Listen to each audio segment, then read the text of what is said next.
Hello and welcome. I'm Bharat Pratap Singh. You're joining us on NewsX, and we are, of course, as part of the Bharat Progress Report, tracking 101 milestones that have been achieved by India this year itself. Remember, all of this in the journey towards building a new Bharat. And joining us at this point live is Professor Madhav Nalapat, Editorial Director of the Sunday Guardian. We also have Ambassador Bhashpati Mukherjee, former diplomat, live with us. We're going to be focusing on foreign policy in this particular segment. So what are the strides that have been made in our foreign policy this year itself? Well, milestone number 78 that has been achieved is the fact that President Draupadi Murmu became the first Indian head of state to visit Fiji this year itself. So, of course, that was a very, very important visit, and she was also conferred the highest civilian award when she was on that visit, warmly welcomed, of course, by the President of Fiji while Draupadi Murmu was there, and the leaders discussed ways to further deepen the India-Fiji relationship. Now, remember, of course, this visit also came in wake of the growing Chinese influence in the region as well. Let me quickly draw in Ambassador Bhashpati Mukherjee onto the broadcast for your perspective on this big story. What made this visit by the President of India important, and why was it so crucial, becoming the first Indian head of state in 2024?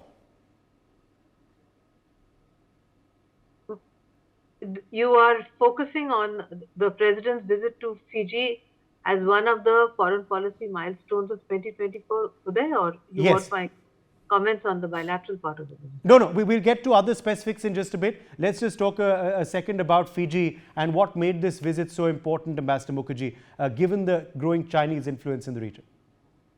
What makes this visit important, first of all, is the fact that although Indians constituted a very large percentage of the population, many decades ago, unfortunately, there were native Fijians who took over power, and a large number of Indians left Fiji. After that, the India-Fiji relationship had many ups and downs, and the fact that our president went to Fiji is a demonstration of a power balance that is equalizing out now, because earlier the Chinese were trying their level best to gain the upper hand as far as Fijian domestic politics are concerned. And because of our difficulties with the fact that the Indian population, people of Indian origin, those whom we used to call the Girmitia route, they had been treated in a manner which was unequal to indigenous Fijians. We were first trying to ensure that they enjoyed the same rights under the Fijian constitution as others. At the same time, along with countries like Australia, etc., we were also urging that Fiji follow the path of democracy, rule of law, and human rights. The fact that our president went there is a demonstration of the fact that the relationship is normalizing. The fact that Fiji has great strategic importance, located where it is, and also that considering the considerable influence that we have in that area, among the group of islands, it's a large group of islands. Most of them are members of the Commonwealth, where we play an important role. From that context, also, the visit of our president assumes importance. Absolutely. Again, milestone number 79 is another significant visit as well, although this undertaken by Prime Minister Narendra Modi. Narendra Modi becoming the first Prime Minister to visit Ukraine since 1992 this year. That, of course, is a picture of his meeting when he was on that visit in Kyiv with Vladimir Zelensky.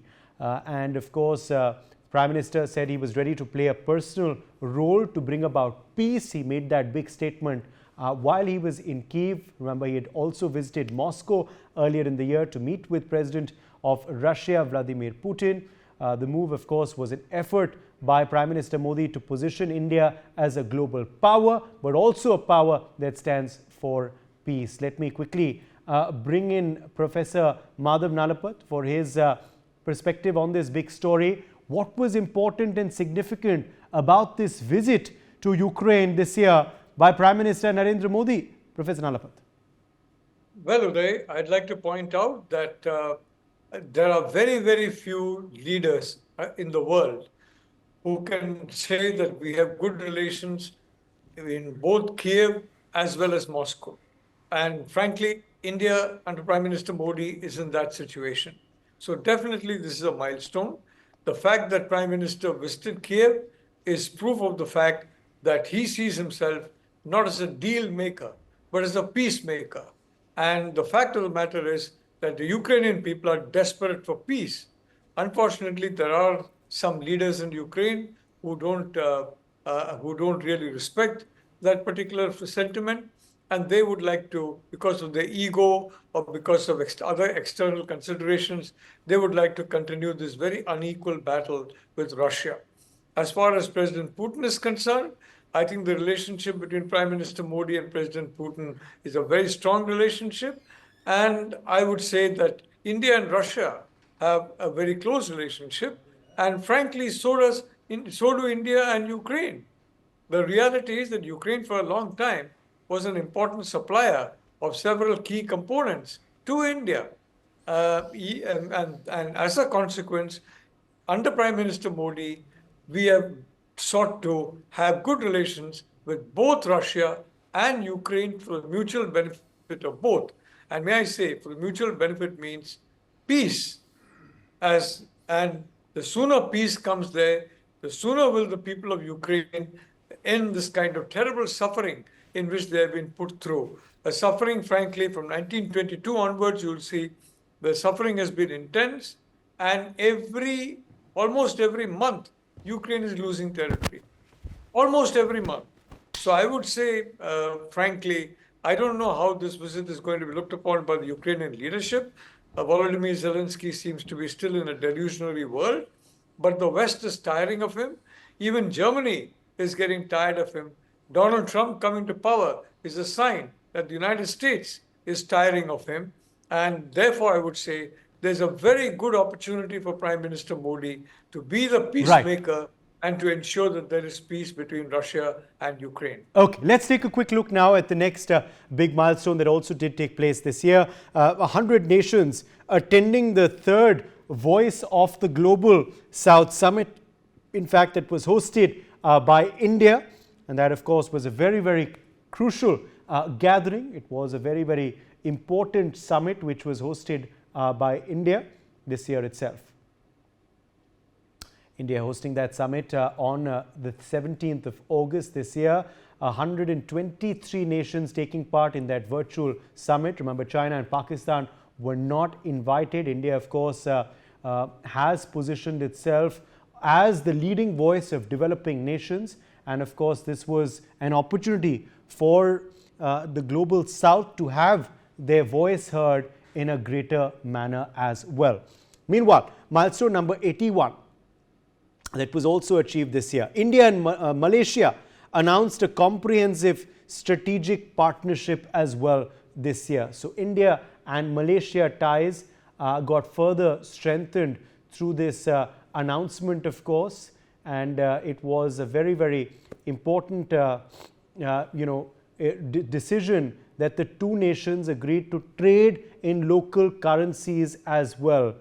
In fact, remember that happened during Malaysian Prime Minister's first visit to India. Malaysia, of course, an important partner of India in not just ASEAN, but also in the broader Indo-Pacific region. Ambassador Mukherjee, India-Malaysia ties getting further strengthened through the announcement of this comprehensive strategic partnership. Meanwhile, the very successful Global South Summit as well being held earlier this year by us.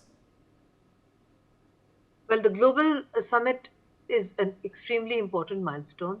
Let us not forget that during the G20 chairmanship by India, we were able to bring in the African Union as a full-fledged member.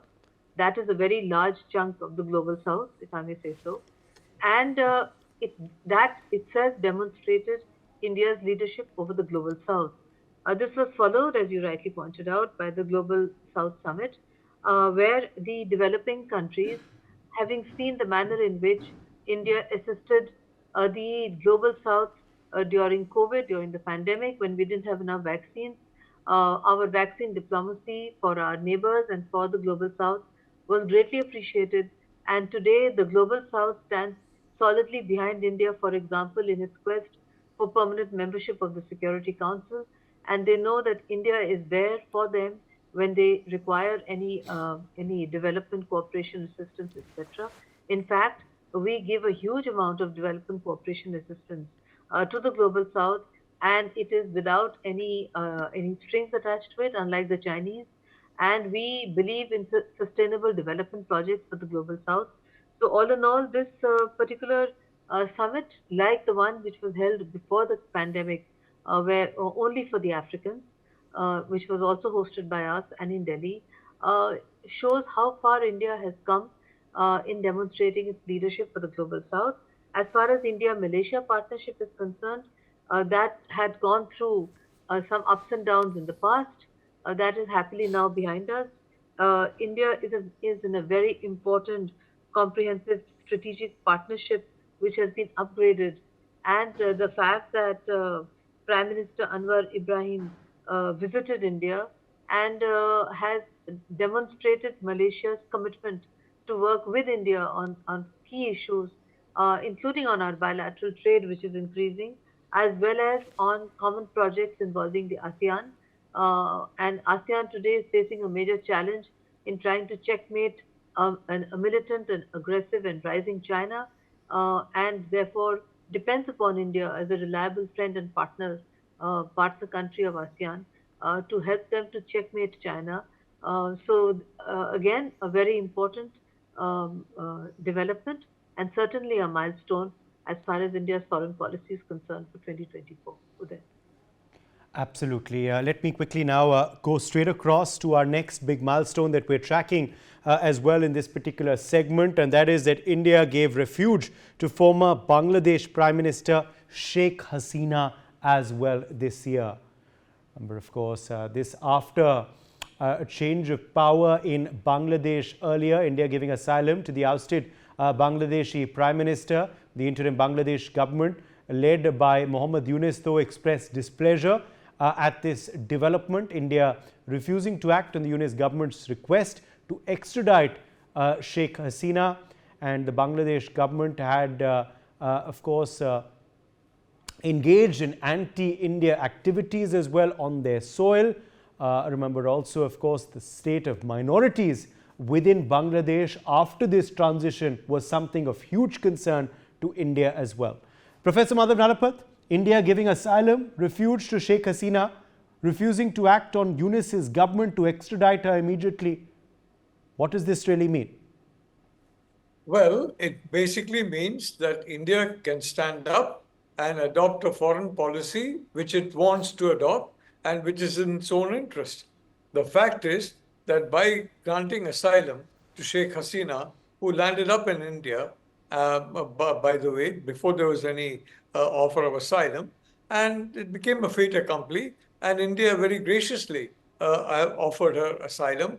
Now, the Bangladesh government, frankly, has shown that it is completely controlled by Pakistan and by Pakistan's controller, China. I'm sorry to say that Mohammad Yunus has tarnished his name, his legacy, by the kind of cover he is giving to fundamentalist forces to conduct a thorough, horrible genocide in Bangladesh. You have, for example, innocent priests. Just because they are priests, they are being sent to prison and the keys are being thrown away. Now, this kind of behavior is absolutely intolerable. And as far as India is concerned, the fact is that, if Sheikh Hasina were to be sent to Bangladesh back there, and I'm sorry to say that so far, none of the Western countries that talk of civil liberty, freedom, etc., and frankly, who have given terror to not those who are fighting terror, but those who are supporting terror, none of them have raised a little finger to assist Sheikh Hasina. India has stepped forward, India has done so, and I can say one thing, Uday, India under Prime Minister Modi is not going to flinch from its regional responsibilities. And part of the responsibility is to ensure a secure neighborhood.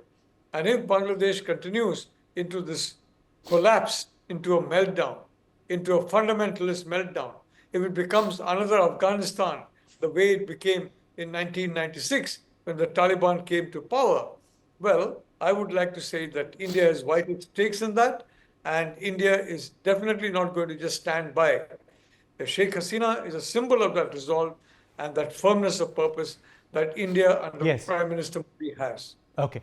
Now, of course, moving forward to milestone number 83, which has also transpired this year, and that is the fact that finally, after a 4-year standoff, India and China disengaged their troops in Ladakh this year itself. So that big disengagement, of course, taking place earlier this year between India and China. Remember, after a 4-year standoff, after what took place at Galwan, it had led to, of course, the first structured meeting between Prime Minister Narendra Modi and Xi Jinping of China. Of course, that meeting finally taking place on the sidelines of the BRICS summit. This decision to disengage happened just before that summit in Russia. Let me quickly join Ambassador Bhashpati Mukherjee for the ramifications of this disengagement finally, of course, taking place between India and China on ground.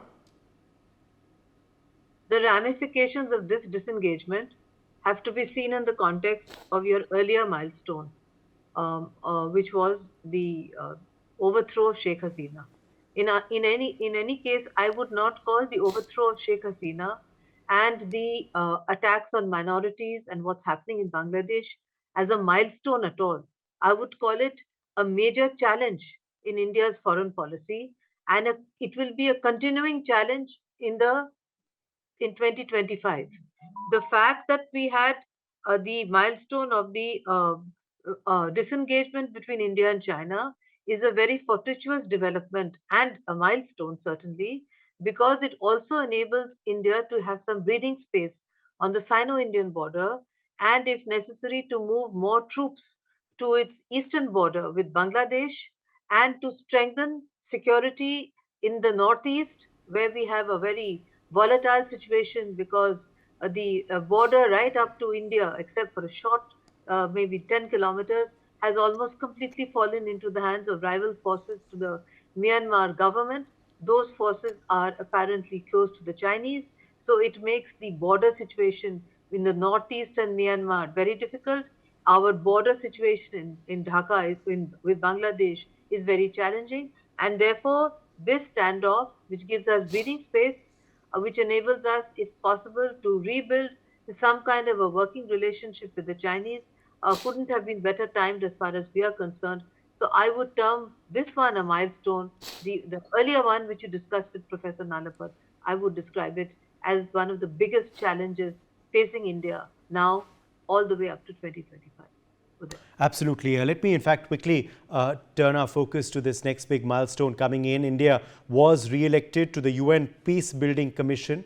This was milestone number 84 achieved this year. India getting re-elected to that UN Peace Building Commission, of course, for the next period of 25 to 26. This commission, of course, is tasked with advising important bodies like the UNGA. India has been a member since the inception of this in December 2005. And of course, the Commission aims to promote integrated approach to peace building and peacekeeping as well. All right. Meanwhile, milestone number 85 that was also achieved this year, and that is that the India and the United States of America signed a $3.5 billion deal for 31 drones this year. So clearly, of course, a big deal being inked this year between India and the United States of America. 31 MQ-3 drones will be, of course,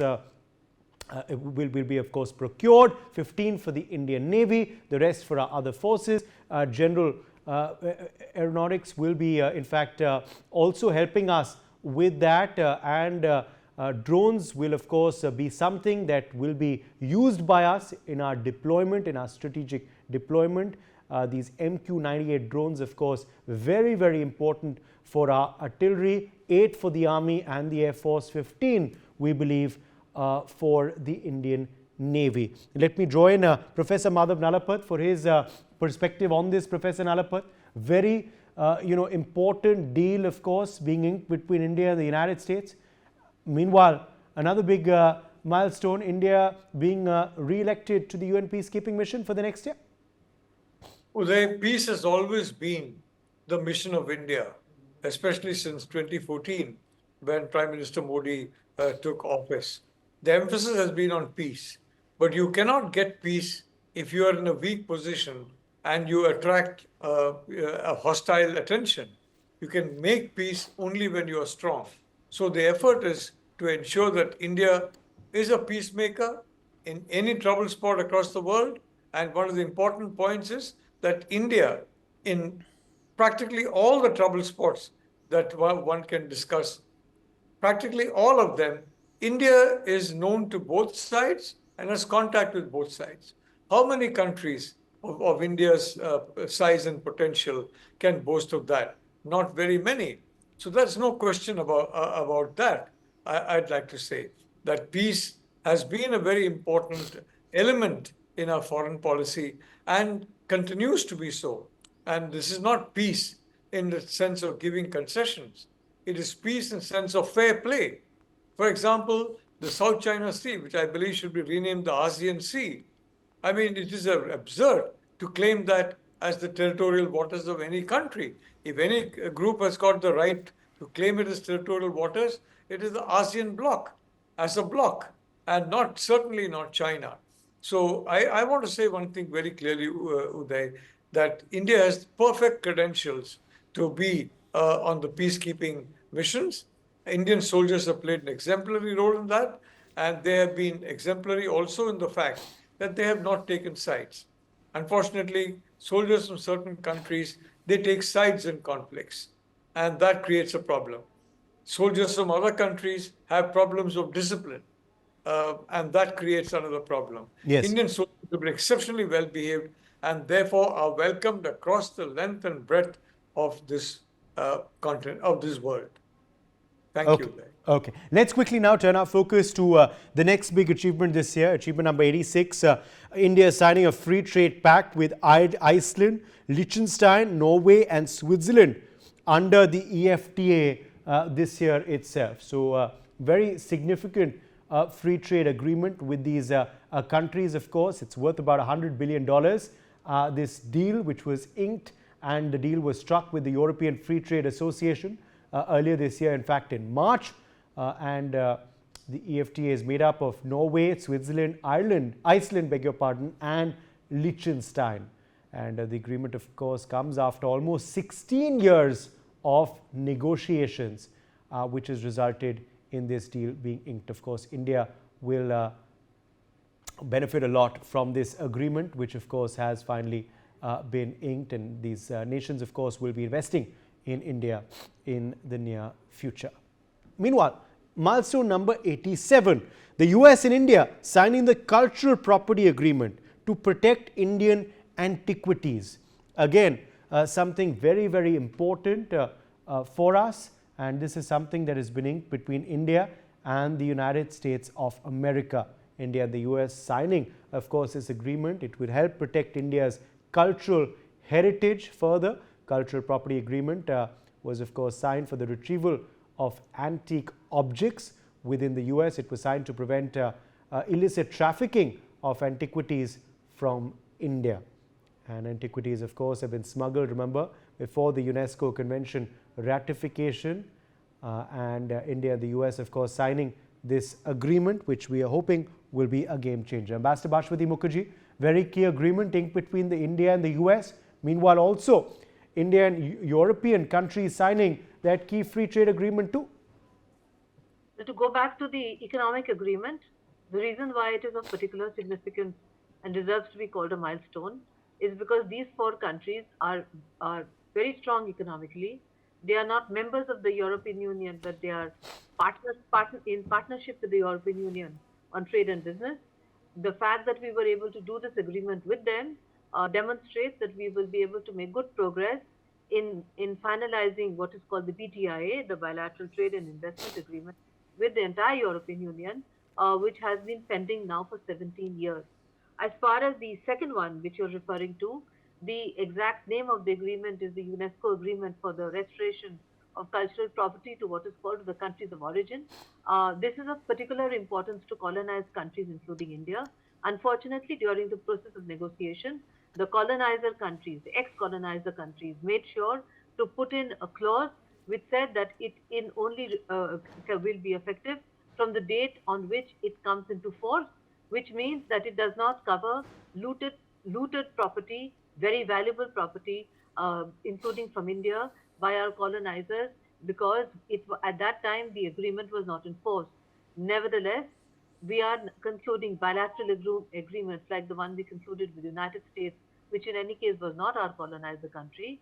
And this is to prevent the steady outflow of precious heritage and artifacts which are still in India, which are being smuggled out by art dealers, etc., in a completely illegal way.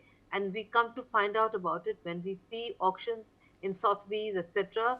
And then we have to go through the indignity of trying to buy back our own cultural heritage, which we have done, in fact, on many occasions.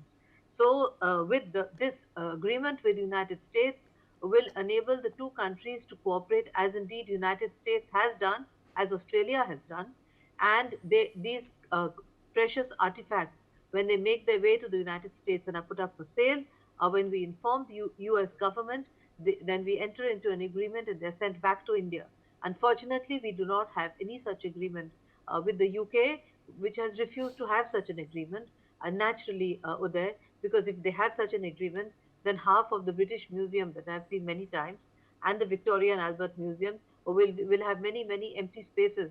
Most of it is covered with either Indian heritage or Egyptian heritage. But nevertheless, it's a very important development, and both of them deserve to be a milestone. Absolutely. I wanted to Absolutely. go back to the Quickly drones to say that drawing is up very now. important.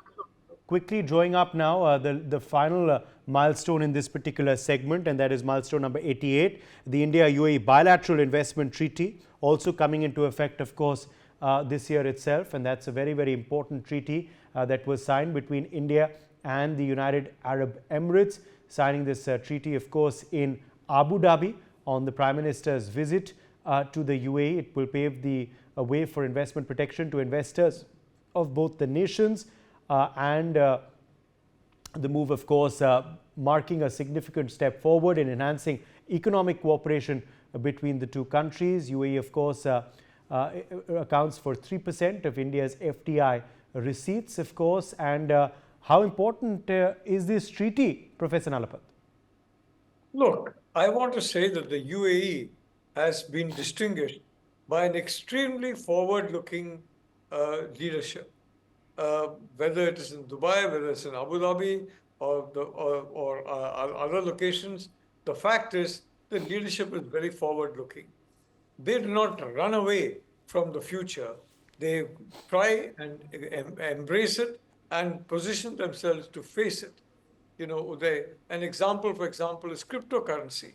Now, the Reserve Bank of India, which the Finance Ministry has rightly called out for some of the problems and setbacks that have been faced, the Reserve Bank of India tried to ban crypto. Now, you can't do that.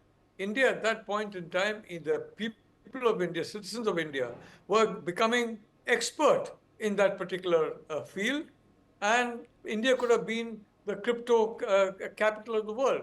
Donald Trump is trying to make the United States the crypto capital. Well, I think UAE will probably be a very close competitor. Yes. And frankly, India can be a close competitor. The fact is, Uday, there are certain things that you cannot stop by a wave of the wand. And you cannot wall yourself away from the rest of the world. So, the Finance Ministry has very correctly called out the RBI for having an inward-looking view, as though we were back in the 1960s and 70s when we were a completely insular economy. Today, we are a global economy. We are looking outwards. We are looking to the rest of the 21st century. And the UAE and India are ideal partners in that. Okay. We have a government in India that's focused on the 21st century, and we have a government in the UAE focused on the 21st century. Okay. Both can work very amicably together. Absolutely. Let's hope the relations, of course, will move closer and closer in the next few years. For the time being, we've run out of time in this particular segment. We are going to be continuing this marathon coverage, of course, getting our viewers more milestones. But for the time being, Ambassador Mukherjee and Professor Nalapa, thank you for joining us. We're slipping into a very short break.